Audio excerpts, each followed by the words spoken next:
You're listening to Sipping on Some Crime podcast, hosted by Aaron. This podcast covers sensitive and triggering subjects, explicit language, and mature content which may not be suitable for children. As always, all parties are innocent until proven guilty.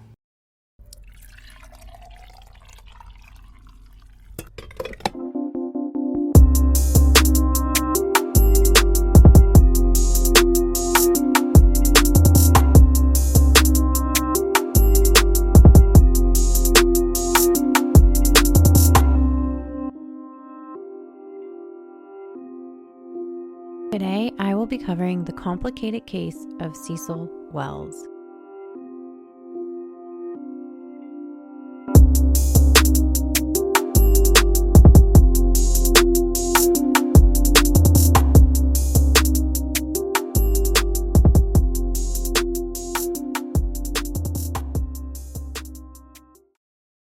Cecil Wells was born in Litchfield, Pennsylvania on October 27, 1902. He was the son of Winfield Aaron Wells and Frances Capwell Wells. Cecil would go on to attend the public schools in Spencer, Tioga County, New York, and graduated as valedictorian of his high school class. From there, Cecil would go on to Technical Training School, Buffalo Automotive School in Buffalo, New York in 1920 until he joined his father, Winfield Wells, working at the auto shop that Winfield owned in Spencer, New York. While living and working in Spencer, New York, Cecil would meet and marry Elmira Batty.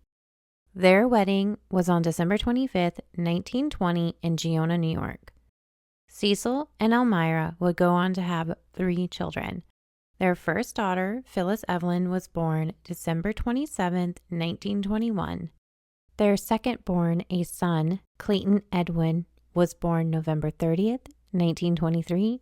And their last child together, Joyce Almina, was born November 19, 1924, after Cecil and Elmira's arrival to Anchorage, Alaska. In 1924, Cecil and Elmira would venture out, leaving New York to open an automotive business in Anchorage, Alaska. In the summer of 1924, Alaska was receiving so much national publicity due to the fact that the completion of the Alaska Railroad had just happened. That's when Cecil would decide to pack up his family and they would drive across the country from New York to Seattle, Washington, and then finish their journey by steamboat, which would bring them to Seward, Alaska. Once they arrived in Seward, Alaska, they would have to take the train to Anchorage. Cecil would spend some time working with the Alaska Railroad and even join the gold rush to Valdez Creek. Unfortunately, he was unsuccessful in mining gold. After the unsuccessful gold rush trip, Cecil decided to return to Spencer, New York to help his dad with their automotive business. In 1928, Cecil was charged and served 6 months in jail for charges of adultery. He was charged in Juneau, Alaska, and served his time in Washington State in a federal prison. After being released in 1929, Cecil would go back to Anchorage, and this time as an employee of Anchorage Motor Service Center. And quickly he would form a partnership with Bob Laudermilch, a local undertaker. Bob would open a machine shop offering a winter storage garage for automobiles, and that would allow Cecil the opportunity to keep his own equipment running through the winter and provide service for customers in those months. This partnership was short-lived. It only lasted about 6 months when October 1930, Cecil would open the Wells Garage on 5th between E and F Street. 1932 through 1933, Cecil had established Wells Garage in Anchorage and for many years became the only General Motors distributor for all of Alaska. At some point between Cecil's moving from Alaska to New York, back to Alaska, he and Almina get divorced, and Cecil meets and marries a woman named Nanelle. And by 1944, Nanelle is his ex-wife. In 1944, Nanelle would decide to sell the Wells Garage business in Anchorage to local investors Max Kirkpatrick, Denny Hewitt, and Jack Clausen, and Wells Garage would later become the Alaska Sales and Service of Anchorage, which still exists today. Cecil would then move to Fairbanks, where he eventually would open and establish the Wells Alaska Motors. Not only was Cecil influential in the automotive business in Alaska, but before his death, he was involved in mining, aviation, and numerous projects that had to do with the development of Alaska. At the time of his death, he was the president of All Alaskan Chamber Congress, director of the Bank of Fairbanks, a member of the Elks Lodge, and the road commissioner for the 4th Division. He had actually pioneered a lot of firsts in the automotive industry. He was the first to bring cars to showrooms that allowed people to see what they were actually purchasing. He was the first to invest in having these cars hauled in through the highways into Alaska once the Alaska Highway was built. Unfortunately, there was a low clearance on the overhead bridge structure coming into part of Alaska, and the first delivery of vehicles were damaged as the top load of the truck, which had Cadillac limousines, had gone under the bridge and their roofs were torn off. So they lost a considerable amount of money on those first vehicles. Not only had Cecil established a major business in Alaska, but he was also very hands-on with the development and growth of Alaska. His hands were in so many projects. He was very well known around Alaska and played a huge role in its early growth and success. Diane was Cecil's 5th wife altogether. It's not super well documented, his marriages and his divorces, but it is very well documented that Diane was his 5th wife. Cecil and Diane did have other children outside their marriage, and together they had Markham, who was 4 at the time of his father's death. Diane Wells was born in Portland, Oregon under the name Dissy Diana Baker. There's not much known about her family and how she grew up, but we do know that at the age of 16, she would marry a man named Donald Henry Walker. At this time, Diane resided in Pacific Grove, California. Diane would get married to Donald in a Mormon ceremony, and the license for their marriage would be obtained October 1st, 1938. Diane would be married to Donald until their divorce was granted to him October 9th, 1948. And at this time, Diane was residing in the town of Shelton, Washington. It's also noted that at this point, Diane and Donald had 2 children, Bonnie and Sandra, but the whereabouts of these children are unknown. Diane would then marry William E. Aspey in Seattle, Washington, November 16, 1948. At this point, there was no note of Sandra and Bonnie being with her. Their marriage didn't last long, not even a year, as William would file for divorce at some point in the year. At 27, shortly after Diane's divorce from William, she would marry Cecil Wells, 20 years her senior, in Fairbanks, Alaska on September 25th, 1949, using the name Shelley Diane Walker on her marriage license. From the brief information described in the Fairbanks, Alaska newspaper, the Daily News Miner, March 19, 1950, it seems like Diane was still married to William when she met Cecil, and perhaps that's why she used an alias when filing for her marriage license, but I can't verify that. Cecil and Diane were very well known in Alaska and the States because of Wells' success with business and his involvement in helping Alaska grow. Cecil was a champion of Alaska statehood and the leading figure in Alaska's Chamber of Commerce program, which was designed to entice other captains of industry to Alaska. Wells often flew on his private plane from city to city, trying to help organize with other Alaskans to use their natural resources to build a better Alaska. He really took pride in the new frontier and wanted it to grow. From the outside, Cecil and Diane's marriage looked perfect. Papers often spoke about how Diane accompanied Cecil on many of his business trips, and when they were in the public, Diane, dressed to the nines, always a beauty, was always looking very lovingly at her husband Cecil, and when she spoke of him, it was nothing but kind. However, there were rumors in Fairbanks in some small social circles that Diane and Cecil had not been getting along the best lately. Those that knew the couple believed those rumors stemmed from those that knew Cecil in his previous marriages and were aware that a few of his ex-wives had accused him of domestic violence, saying that he had beaten them. His exes would say that this seemed to only occur when Cecil had too much to drink. While there were some remarks made and judgments about the couple's age difference, other than that, the couple was well liked and admired by many circles in Alaska. On October 17th, 1953, this well-known couple in Alaska would be a household name all across the country. Cecil Wells would be murdered in his bed during an attempted robbery. That's what all the papers would report that morning. Diane had survived with severe injuries and was taken to the hospital to attend her injuries. Reporters and onlookers were on the scene by 8 a.m. that morning interviewing officers and neighbors. So many articles were generated in the next 2 days without all the information made available. October 19, 1953, Police Chief Danforth would release a statement to the newspaper saying that Diane couldn't recall much useful information on the suspects involved in her husband's murder.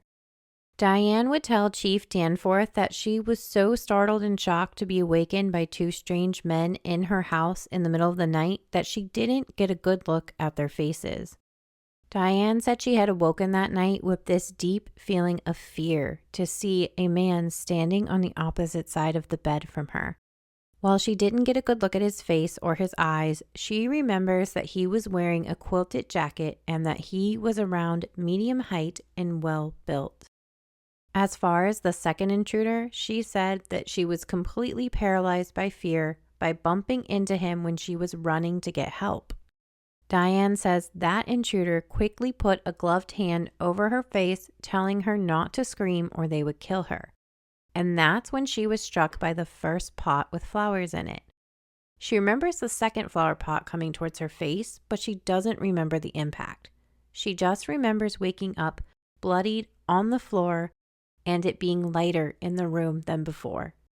I want to interject here because I'm always going to just report the facts, and this is a fact about trauma and what the brain does when we experience it.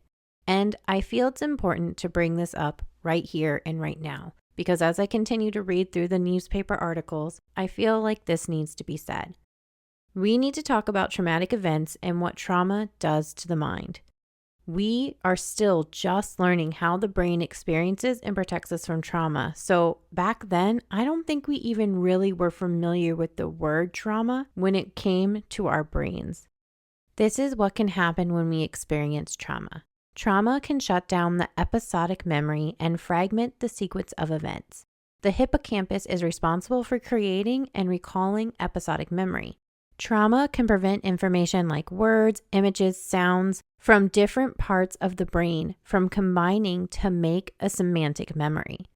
A semantic memory is a conscious long-term memory for meaning, understanding, conceptual facts about the world around you. Semantic memory is one of the two main varieties of explicit, conscious, long-term memory, which is a memory that can be retrieved into our conscious awareness after a long delay, from several seconds to years.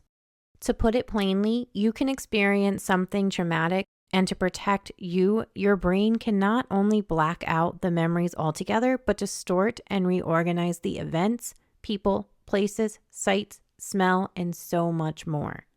There are many people that think in a broad thought process that if something that awful happened to someone, they'd remember each detail. But that's simply not true. We also can't define what trauma is for someone else. Each experience is different. Understanding this is very important because a lot of victims and survivors have been accused of lying because they're unable to recall the events or to recall them in the sequence that they actually happened. And definitely in the 50s, we had no clue that this was possible, that this was even a thing. And today, it's still not widespread knowledge. Okay, let's move forward and back into the case. Chief Danforth explained in a press conference before he attended the inquest later that day, October 20th, 1953, that the investigation would be carried out in 5 stages. The first stage would be focused on collecting all the physical items at the crime scene, collecting as much information about the persons involved, and getting the facts lined up about the events that happened. The second stage would be evaluating all the information collected in the first stage. The third stage would be assigning officers to leads that they discovered during the evaluations of Step 1 and Step 2. The fourth stage, Chief Danforth plans to be able to prepare evidence for prosecution, which would be presented in the 5th stage. Tuesday, October 20th, 1953 would also be the first day of the inquest into the death of Cecil Wells. It began at noon, and Diane, still healing from her injuries, would be assisted to the witness chair. Diane's testimony was about 20 minutes in which she recounted the events that took place the night her husband Cecil was murdered. Diane's testimony would be followed by more testimonies from witnesses, medical examiners, and those familiar with Cecil and Diane. Reporter John J. Ryan would note that 3 days later, Diane's eyes were still black and swollen, that her jaw was puffed up, and her nose was beaten out of shape. Her lips were lacerated, and she still had bruises scattered across her face and her scalp. Through tears, Diane began to speak slowly, describing that the man who killed Cecil seemed to be very slender and tall. Diane would go on to recount the events of October 17th. She said, quote, "We came out of the late show and went back to our apartment about 11:20 p.m., and then acquaintances in the building went up in the elevator with us. There was a picture in the elevator, and the acquaintances pointed to it and said to Cecil and Diane, 'Doesn't that picture make you thirsty?' Unquote. The picture was about deserts and no water. Diane and Cecil would arrive to their floor, and Diane said, quote, 'We went into our apartment, and after we went in the door, Cecil said, "Speaking of being thirsty?" Unquote. Diane said that's when Cecil would trail off into the kitchen. She didn't see what he did because he was out of sight, but she did know shortly after that he went to bed. Diane wasn't quite ready to go to bed, so she stayed up and went and took a pill, which she said she normally takes before going to bed. Cecil would call out to her, letting her know that it was past midnight, and ask her when she was going to come to bed. Diane told him she was reading the newspaper, but planned to come to bed in a few minutes. She doesn't know exactly what time it was when she did finally go to bed. Diane said, though, it wasn't very long that she was sleeping when she started to become sick. She had been receiving treatments under doctor's care for weeks for a stomach disorder, and she's supposed to be on a diet, but she didn't stick to it the night they went out. Diane said when she doesn't stick to her diet, she gets vomiting spells, so she got out of bed and went to the bathroom and threw up. Diane said Cecil would hear her and come into the bathroom to check on her. He would say, quote, "What's the matter, honey? That'll teach you to eat fried meat for dinner," unquote. Cecil would get Diane a pair of pajamas. She would put those on, and then her and Cecil would go back to bed. Diane said that she slept until the moment when she was awoken by a man standing by the chair. And she believes that she had to nudge Cecil twice to wake him up because she typically nudged him in the middle of the night when he snored, and he would just roll over and change positions. After the second nudge, Cecil woke up, and he asked Diane, "What's the matter?" And at that point, Diane sees the tall, slender man rush at Cecil. Diane said that's when she leapt out of bed and ran to get help.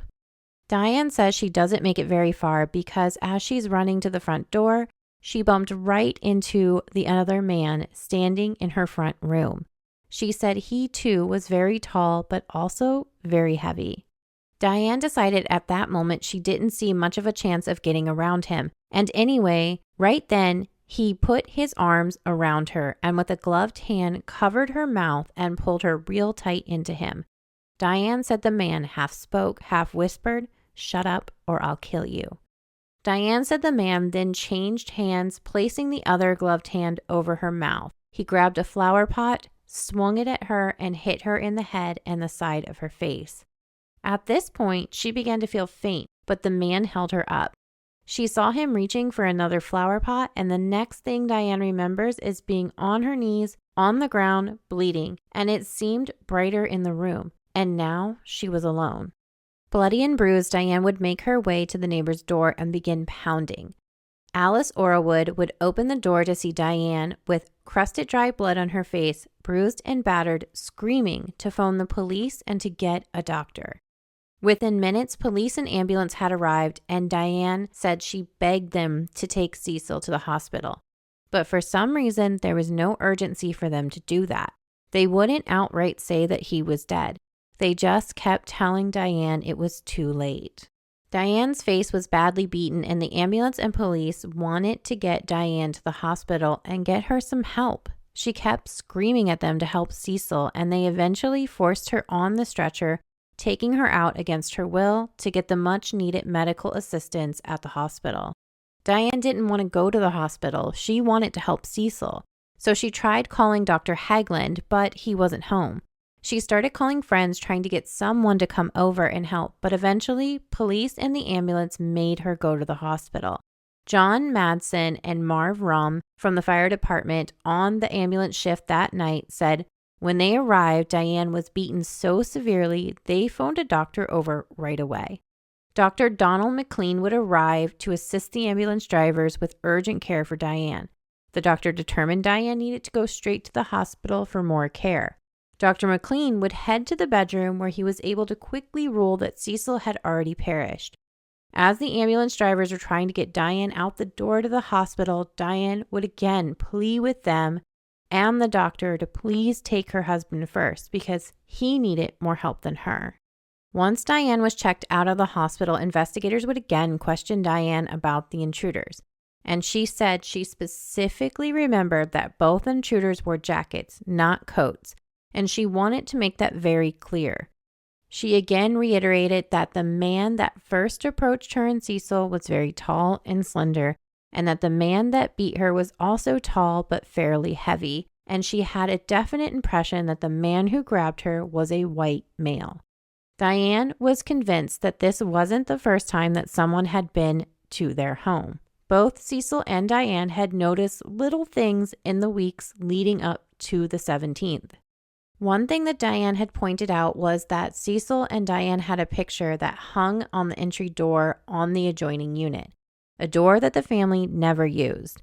One day they came home and the picture was lying on the floor, indicating that someone had used that door, and when the door was open, the picture had fallen. Diane also talks about coming home one day and finding their door unlocked when she was positive they had locked it before they left.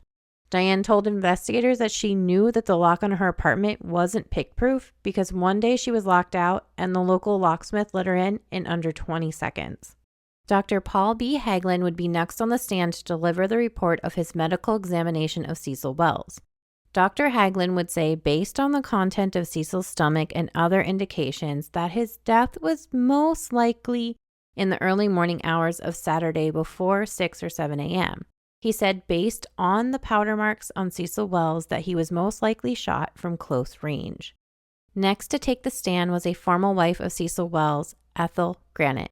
She would testify in the inquest that when she was married to Cecil Wells, he had beat her during their marriage. Ethel went on to describe that one time when Cecil had been drinking, he knocked her down in front of St. Joseph's Hospital, where she had been visiting a relative. On another occasion, Ethel said that Cecil had chased her, her mother, and his daughter around the house with a pistol in his hand. Ethel would say that Cecil was, quote, jealous type of person, unquote, who became violent on occasion and especially when he was drinking. The physician that attended the crime scene, Dr. McLean, would testify that Cecil was already dead upon his arrival, but that blood was still flowing from the wound and that his hands were slightly colder than normal.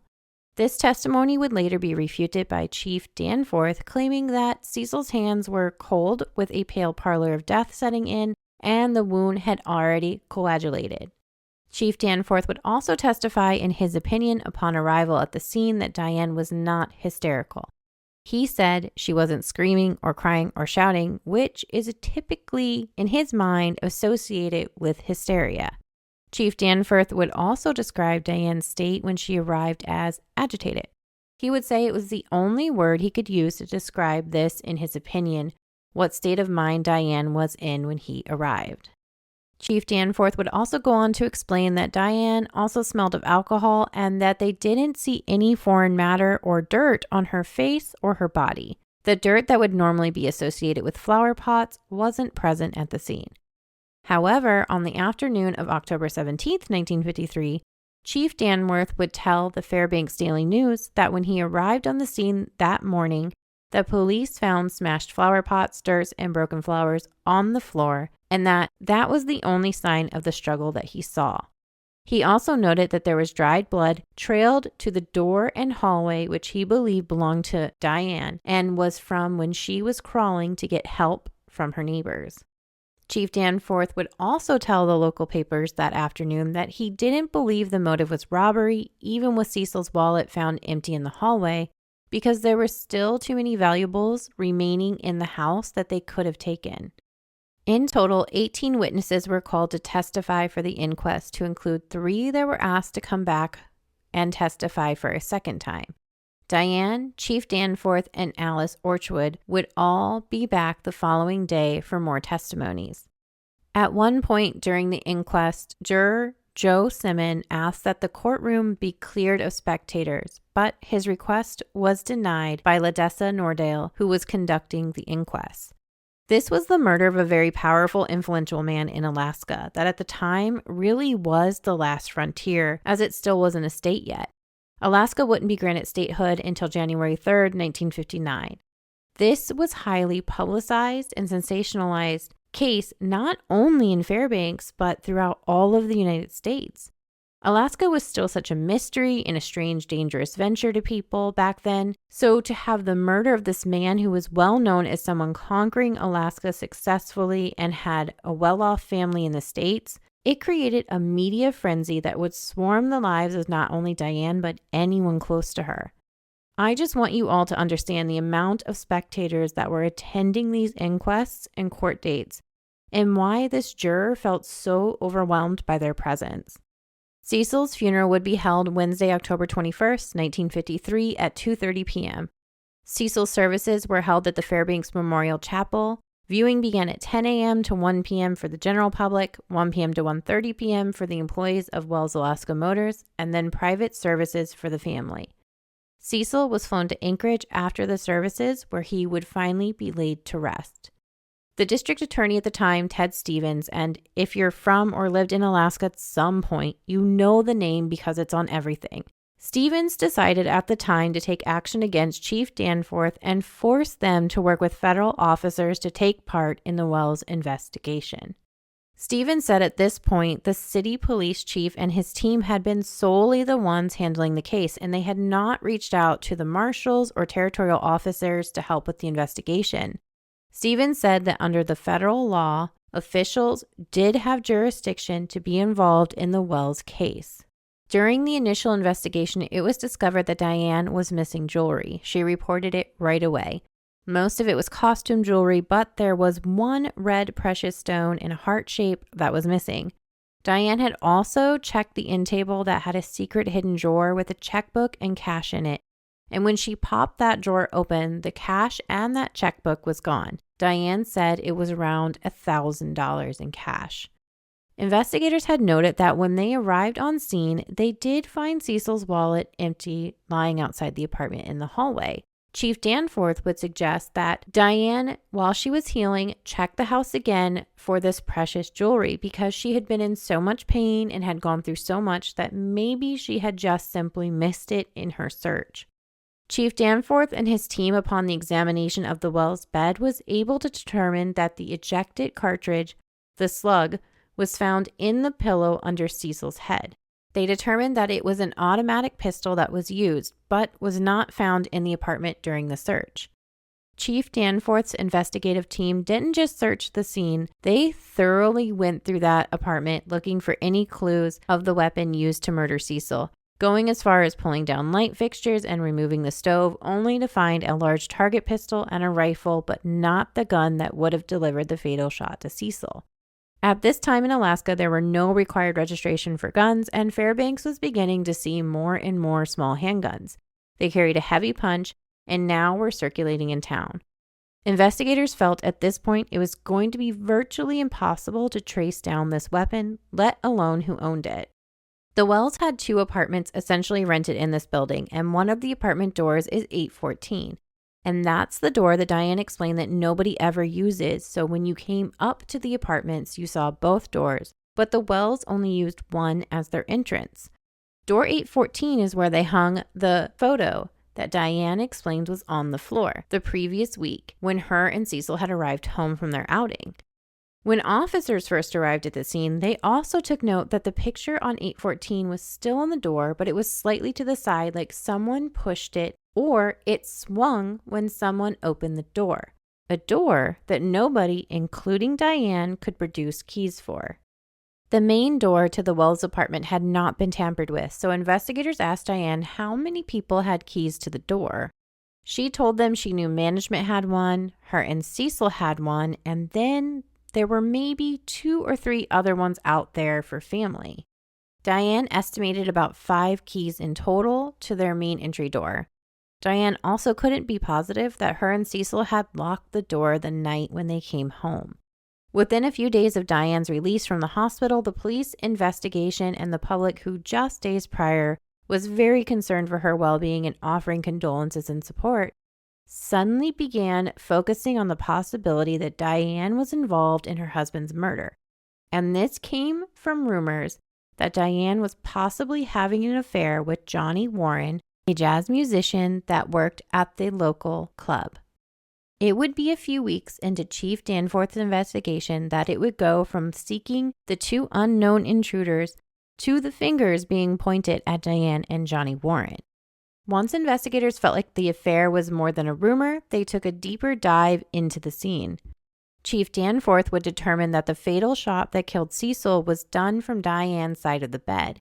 Even without having the gun, Chief Danforth would publicly link the gun to Johnny, and at this point, these quiet rumors of Diane and Johnny's affair were in every paper, coast to coast, from Alaska to New York. Overnight, Diane became thrusted even further into the public eye, countrywide, and the press had no qualms with sensationalizing every bit of it. The new narrative of the beautiful wife who had an affair that possibly led to her husband's death. The rumors in the press became too much for Diane to bear, especially all of it around her son, Markham. As she recovered from her injuries, Diane found that she would need to be treated for constant migraine she was suffering from the blows to her head, as well as some facial pain and scarring that wasn't healing the way she expected. Let's talk about Johnny Warren. Johnny Warren was a 33-year-old musician born in Mississippi, December 15th, 1919. He was linked to Diane Wells through rumors that Diane had had an affair with Johnny while married to Cecil. Johnny would give the Minor Daily News a statement November 4th, 1953. The Minor would add a disclaimer stating that they were not able to print the full statement due to the fact that it would be defamatory towards Miss Diane Wells' reputation, and that Warren at the time was not under oath in court when he made these remarks. Johnny would explain that he met Diane, 31 years old, at the country club after a dance last Labor Day. He said that he was playing in the orchestra at the time and that he had been friendly with her since that day. Johnny also stated that he was a gun owner and did carry a gun in Fairbanks because he feared Cecil Wells. Johnny told investigators that he actually had 3 guns. One was a .38 caliber that he carried with him to California. One was a double-barrel pistol that he left in Fairbanks, and the other was a Beretta automatic, which he said that he sold to an unknown person at the Talk of the Town nightclub in the restroom. That piqued investigators' attention since the Beretta pistol was the closest type of weapon that could have been used to kill Cecil Wells. Johnny stated that he was in Oakland, California on October 26, 1953, and he had traveled there with a young woman and his adopted daughter. He adopted Susan Warren, who was 5. Susan's mother was Miss Annette Woods, who worked as a coat check girl who was shot and killed in the Talk of the Town nightclub July 19, 1953. On the night of Cecil's murder, Johnny told investigators that he was working in the country club until around 2 in the morning. He would drive a fellow employee home who lived on 6th Avenue and then drove to pick up the young girl who accompanied him to Oakland. From there, Johnny drove to the North Ward building, the same building Diane and Cecil lived in. He said he stopped at the North Ward building in the morning because there was a man who might accompany him on his way to California. But he was really vague about who this man was and did not name him. He did say this man who he had met in the lobby was someone he had worked at the local grocery store before. After they spoke, Johnny then got back in his car and him and the young woman and his adoptive daughter drove to California. It was around 5 a.m. in the morning when they were officially departed from Fairbanks. Oakland police, while having him detained, would give him a lie detector test. However, they said it was not conclusive since their operator giving the test did not have enough information about the murder case to question the suspect adequately. Johnny has denied any involvement in Cecil's murder and claims he doesn't know anybody that would have been involved in his murder. Once it was determined that Johnny was a suspect and had already headed to California, investigators had attempted to stop him at the Canadian border, but by the time the Mounties got the message, it was too late. He had already crossed days before. Warren would be picked up by Oakland police October 28, 1953.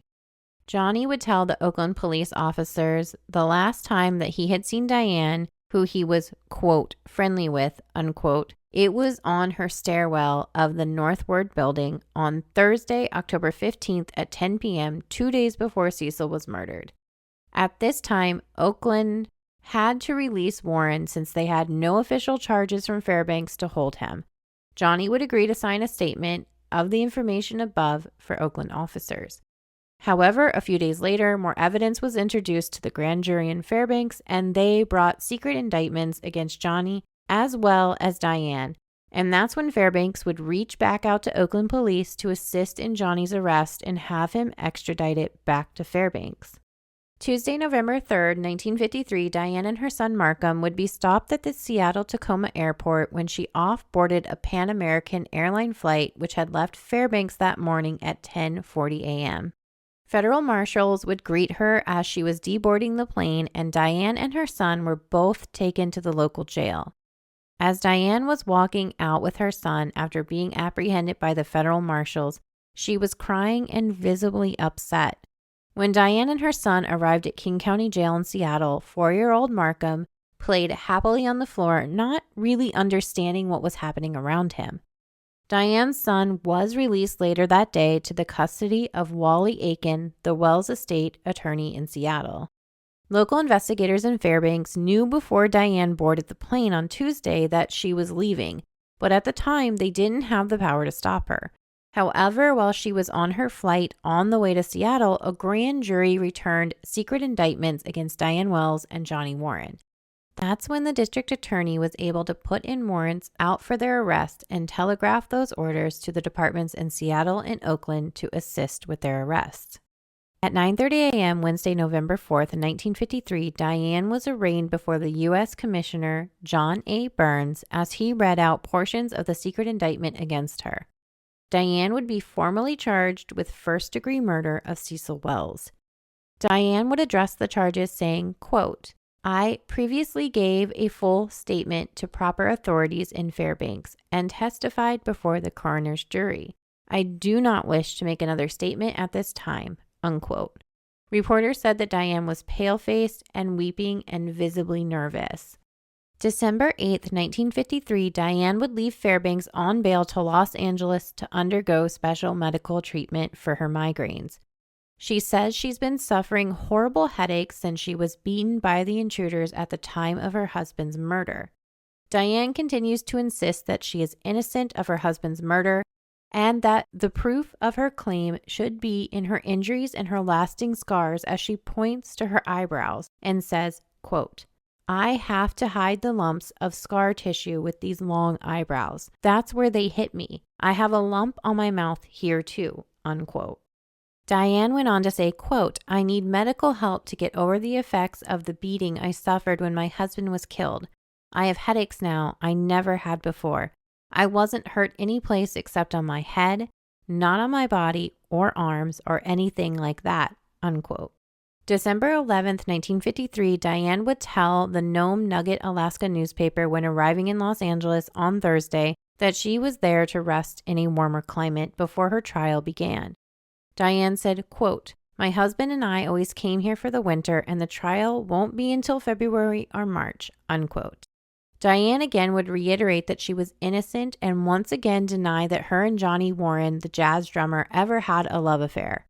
Diane said, quote, they haven't anything to connect me with the murder except that I was there and beaten up terribly. The worst thing is that I'll be tried on Warren's lies, not on the facts of the case itself," unquote. Wednesday, November 25th, Diane Wells' attorney would file a motion for dismissal of the first-degree murder charge against her, and for the severance and separation of her case from Johnny Warren's case, who is also charged with the murder of her husband. There was another motion filed by Diane's legal team to transfer the trial to a court in another district. The following is part of the affidavit filed in support of the motion to be submitted to the court. It reads as follows. The defendant, Diane Wells, is the young, attractive widow of Cecil M. Wells, a prominent Alaska businessman who is considerably her senior. Since the occurrence of his death, she has been the object of a morbid and sensational journalistic effort to implicate her romantically with the co-defendant, Johnny Warren, who is part Negro, part-time musician. The prejudicial notoriety of this alleged association, which has been promoted and developed with lewd sensational implications by local newspapers, radio news broadcasts, and nationally circulated publications, has caused public opinion to imagine that such an association and friendship did exist. If Diane Wells is forced to stand trial at the same time and place with Warren for the alleged crime, the prejudice already ramped as a result of the implications would be regenerated in the courtroom and in the minds of the jury by the very presence of the defendants jointly charged and standing trial together, unquote. In the motion for dismissal of the murder charges for Diane, her attorney stated that police had insufficient facts they were using to charge her. The motion pointed out that investigators were charging her on murder based on the premise that her and Johnny committed this murder at the same time, stating that Cecil only died of one gunshot wound caused by one trigger being pulled by one person. They also pointed out that the charges against Diane were vague and undefined, and she was unable to enter a plea on that indictment because it does not give her fair notice to all the essential facts of her alleged offense. The motion for dismissal of charges was denied, and the motion for relocation of the hearing was still pending.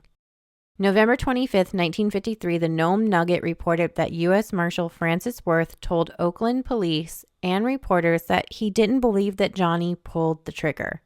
Worth believes that a third party pulled the trigger and is living in Alaska. Worth said, quote, "I know who he is and he knows I know," unquote.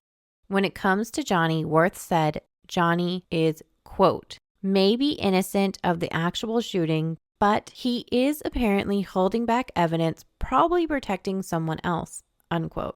Worth went on to say that the murder weapon, which has never been found, is now determined to be an Italian Beretta semi-automatic from Italy that they believe was brought from Italy by a serviceman now living in Monterey, California.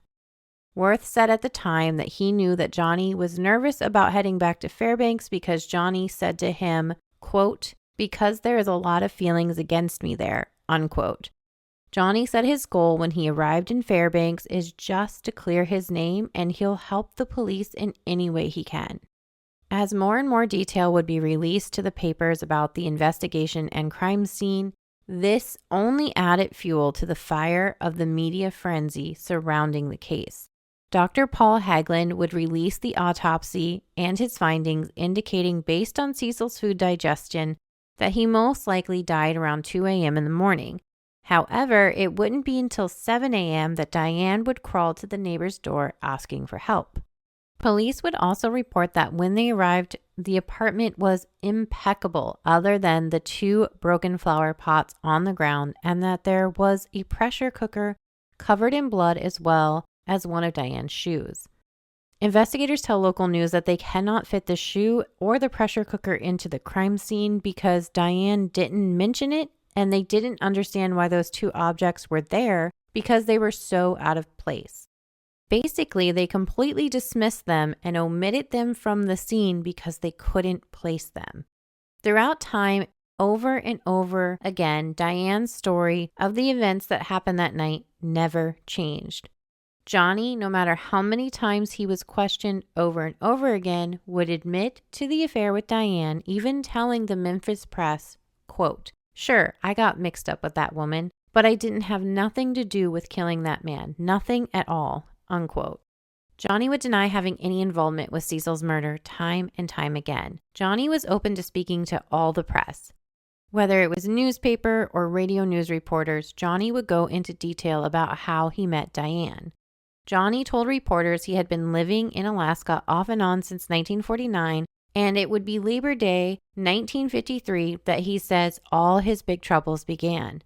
At the time, Johnny was working as a grocery store warehouse man during the day, and around 3 to 4 nights a week, he would play as a drummer for the local band that played at the local Fairbanks Country Club. The country club gig was to help him earn extra money.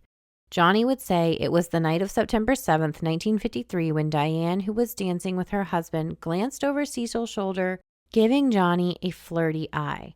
Johnny said at first he thought Diane had winked at him. Then later that night, again, she winked at him. The next day, Johnny would decide to call Diane at home. He said he knew exactly who she was without introduction. Everybody in Alaska knew who Diane Wells was. He said they talked on the phone for a few days until Diane invited him over to her apartment for lunch. He said, however, that's not where they would be intimate. In fact, it would be a few more days of lunches before getting intimate.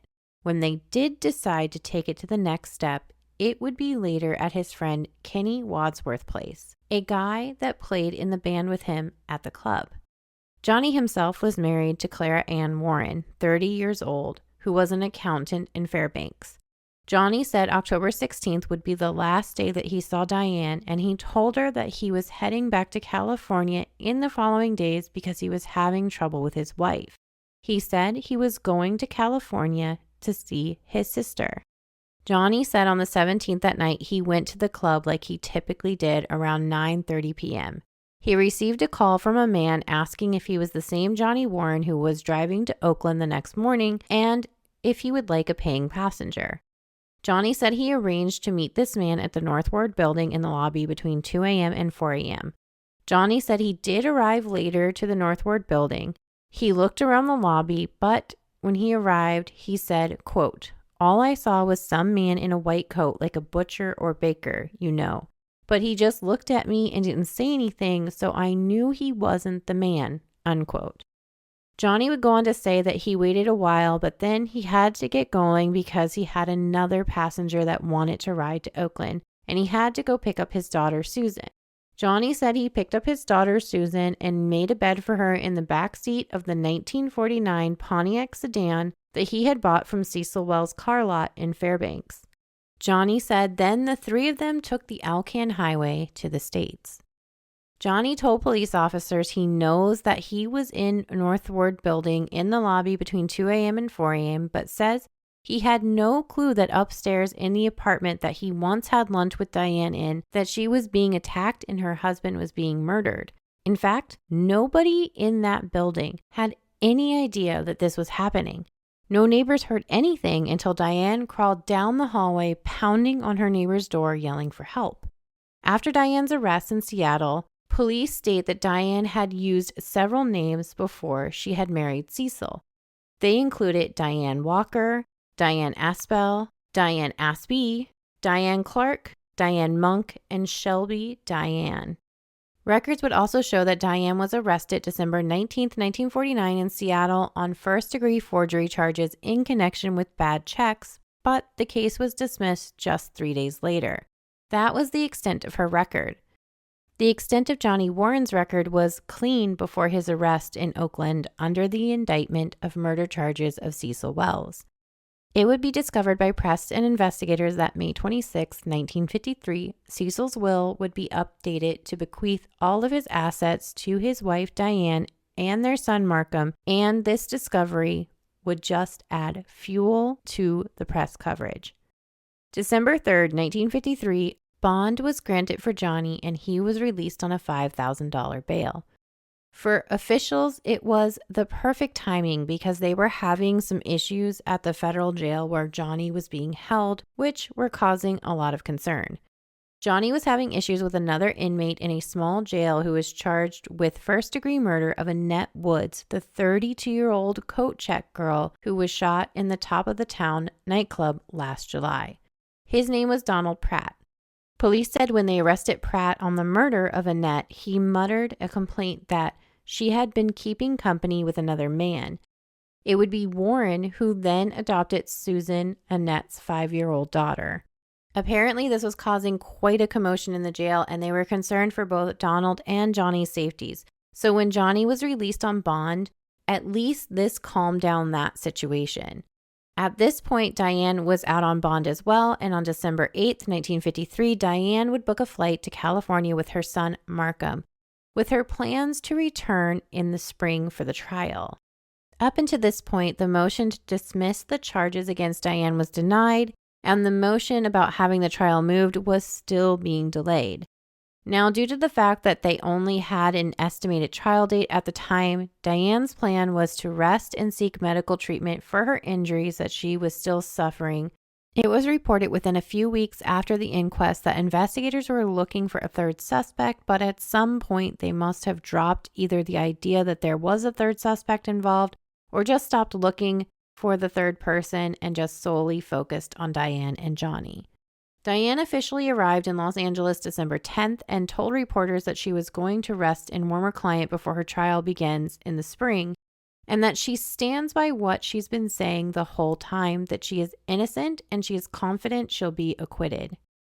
Diane again publicly denied the story of her and Johnny and that they had any type of affair. Diane said she will be staying with her friend Joan Mansfield. While Diane was in California, the news coverage didn't stop. Diane was told by her attorney that it was best not to respond to the multiple allegations and report about her and Johnny's alleged affair.